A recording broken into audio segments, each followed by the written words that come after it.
Green সেন্সে সবাইকে স্বাগত। আজ একটু অন্য স্বাদের ভিডিও নিয়ে এলাম। এই বোগেনভেলিয়ার আইডি হচ্ছে পিঙ্ক প্যাচ।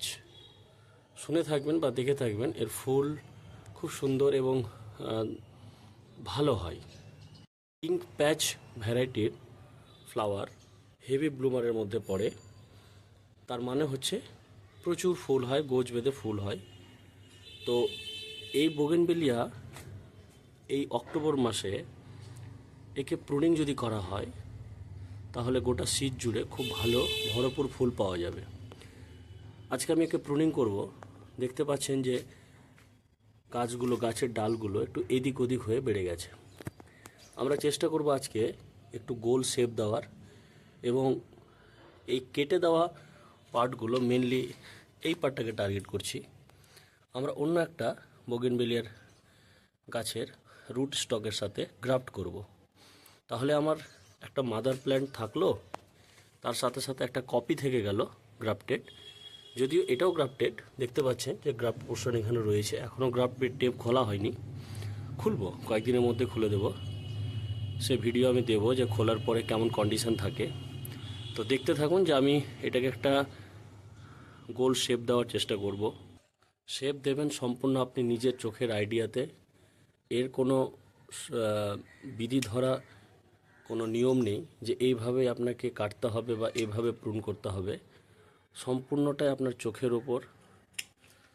যেদিকে আপনার মনে হবে যে না গাছটার শেপ আপাতত ঠিক লাগছে, আপনি সেভাবে কাটবেন। কারণ যখনই যে জায়গা থেকে প্রুন করবেন, মনে রাখবেন যে তার ঠিক একটা পাতা পর থেকেই কুশি বেরোনো শুরু হয় বা নতুন পাতা গজাতে শুরু হয়। তো এরকম জায়গা থেকে কুশিগুলো বেরোবে। আর এই গাছগুলোতে একটু কাঁটা হয়, এই কাঁটাটাই পরবর্তীতে ফুটে গিয়ে ফুলের রূপ নেয়। এই গাছকে যত জলের অভাব দেখানো যাবে, আবার বেশি অভাব নয় তাহলে শুকিয়ে মারা যাবে, এই গাছে তত বেশি কাঁটা বেরোবে। আর যত বেশি কাঁটা মানে এই গাছে তত বেশি ফুল।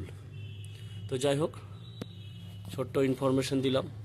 এরকম ইনফরমেটিভ ভিডিও আসতেই থাকবে। শুধু সবাইকে রিকোয়েস্ট করব চ্যানেলটাকে সাবস্ক্রাইব করে দেওয়ার জন্য এবং নিকটবর্তী বন্ধুদের কাছে শেয়ার করে দেওয়ার জন্য একটা কমেন্টের সঙ্গে সঙ্গে।